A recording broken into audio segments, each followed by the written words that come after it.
Waalaikumsalam warahmatullahi wabarakatuh. Ada dua pertanyaan. Pertama, apakah kulit bangkai yang sudah disamak boleh dimakan atau tidak? Ya, maka jawabannya ada di dalam kitab Al-Muhadzab karangan Abu Ishaq Asy-Syairazi, atau di dalam syarahnya yaitu Al-Majmu' Syarah Al-Muhadzab karangan Al-Imam An-Nawawi. Ya, di sana disebutkan bahwasanya hewan bangkai yang telah disamak dilihat dulu ini bangkainya atau hewannya ketika hidup hewan yang bisa dimakan atau tidak. Kalau seandainya hewan yang bisa dimakan seperti kambing, sapi dan lain sebagainya, maka kulitnya itu nanti bisa dimakan setelah disamak, ya. Itu bisa jadi kerupuk, Pak, ya. Bisa jadi kerupuk, bisa jadi apa lagi? Jadi kikil, ya. Nah, boleh itu, ya, karena sudah disamak walaupun matinya dalam keadaan bangkai, ya. Itu yang pertama, apabila hewannya bisa dimakan. Tapi apabila hewannya itu bukan hewan yang bisa dimakan, seperti apa tadi contohnya, macan, singa misalkan, singa mati jadi bangkai, kemudian kita samak kulitnya, maka ketika disamak tentu kulitnya menjadi suci. Nah, tapi apakah kulit yang suci tersebut bisa dimakan? Para ulama mengatakan tidak bisa dimakan. Kenapa? Karena semasa hidupnya hewan tersebut bukanlah hewan yang bisa dimakan, ya. Nah, jadi seperti itu jawabannya, ya. Berarti dilihat dulu hewannya, hewan yang bisa dimakan atau tidak. Kalau hewan yang bisa dimakan, maka kulitnya bisa dimakan setelah disamak. Tapi kalau hewan yang tidak bisa dimakan, maka kulitnya tidak bisa dimakan walaupun telah disamak. Jadi cuman bisa digunakan saja, dimanfaatkan saja, jadi tas, jadi dompet dan lain sebagainya, tapi tidak bisa dimakan, ya. Itu jawaban dari pertanyaan pertama. Jawaban dari pertanyaan kedua, mohon maaf, tadi pertanyaan kedua apa? Kriteria hewan-hewan yang halal, yang bisa dimakan, halal gitu, atau yang, dan hewan yang haram, ya. Maka ini disebutkan di dalam Al-Quran dan disebutkan di dalam hadis, ya. Ada 3 kriteria hewan yang halal dimakan dan 3 kriteria hewan yang haram dimakan. Pertama, kita lihat di dalam Al-Quran, surat Al-Maidah itu ayat 4 atau ayat berapa? Surat Al-Maidah, ya. Allah Subhanahu wa taala berfirman, "Yas'alunaka madza uhilla lahum qul uhilla lakumut thayyibat."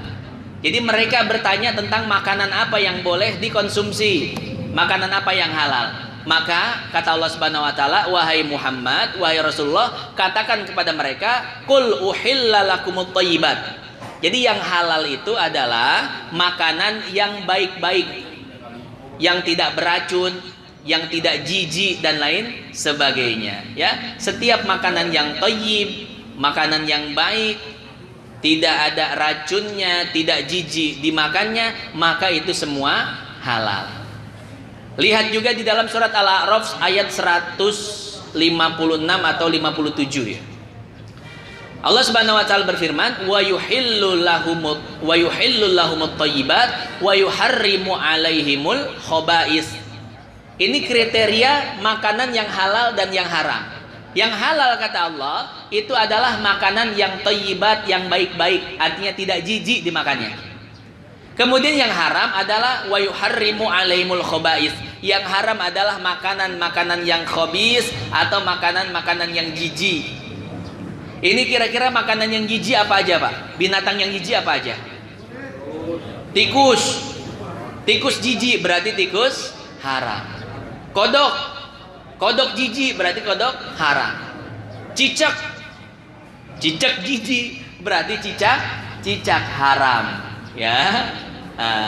Ini apa namanya disebutkan di dalam ayat Al-Quran, ya, surat Al-A'raf dan surat tadi surat Al-Maidah. Ya, tapi saya tidak berbicara tentang tafsirnya ya. Nanti tafsirnya itu yang baik dan yang buruk itu menurut siapa? Menurut orang Arab atau bukan dan lain sebagainya. Walhasil gambaran atau kriteria pertama itu seperti itu, ya. Yang dianggap jijik haram, yang tidak dianggap jijik itu tidak haram. Kemudian kriteria yang kedua itu disebutkan di dalam hadis riwayat Bukhari dan Muslim. Kata para sahabat, naha Rasulullah sallallahu alaihi wasallam an akli di zufurin minas sibah wa an akli di mikhlabin minat tuyur. Nabi sallallahu alaihi wasallam melarang kita untuk makan binatang buas yang ada taringnya dan burung-burung yang memiliki cakarnya. Artinya apa? Kata para ulama, kriteria yang kedua daripada hewan yang diharamkan oleh Allah adalah hewan yang memiliki taring, Bang. Ya, hewan yang memiliki taring, yang mana taringnya itu untuk menyerang dan untuk berburu. Seperti apa contohnya? Macan, singa, serigala, kucing, ya. Nah, setiap hewan yang memiliki taring, yang mana taringnya itu untuk memburu, untuk membunuh, untuk menyerang, maka hewan tersebut haram. Yang kedua, wa an akli dzi mikhlabin minat tuyur. Rasul itu melarang kita daripada burung-burung yang memiliki cakar untuk membunuh. Seperti burung elang, raja wali, burung apa lagi? Gagak pemakan ini ya, gagak yang pemakan daging, pemakan bangkai. Adapun gagak yang makan biji-bijian itu tidak haram. Ya. Nah, itu kriteria yang ketiga, ya. Kriteria yang ketiga, burung yang memiliki cakar untuk berburu membunuh. Jadi kalau kita bagi seperti ini, pertama yang halal itu adalah yang haram dulu ya. Pertama yang haram itu adalah yang menjijikan. Setiap hewan yang menjijikan haram. Yang kedua, setiap hewan yang memiliki taring untuk berburu, menyerang dan membunuh haram. Yang ketiga yaitu burung yang memiliki cakar untuk menyerang dan membunuh, itu haram, ya.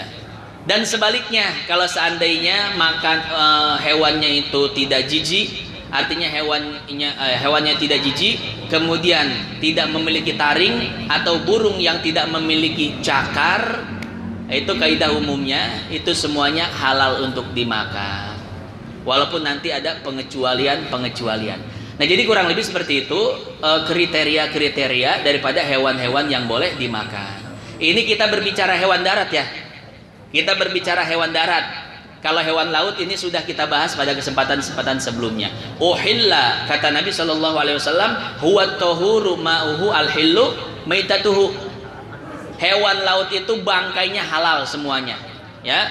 Dan semua hewan laut itu halal. Walaupun punya taring, walaupun suka membunuh, walaupun omnivora, sesama makan daging, kecuali kalau hewan lautnya itu hidup di dua alam atau hewan lautnya itu memiliki racun. Ini sudah kita bahas secara terperinci ya, bagaimana hukum makan ikan pausnya, hiunya, anjing lautnya, singa lautnya, babi lautnya, kepitingnya, rajungannya dan lain sebagainya. Itulah ya jawabannya, wallahu a'lam bishawab. Ada lagi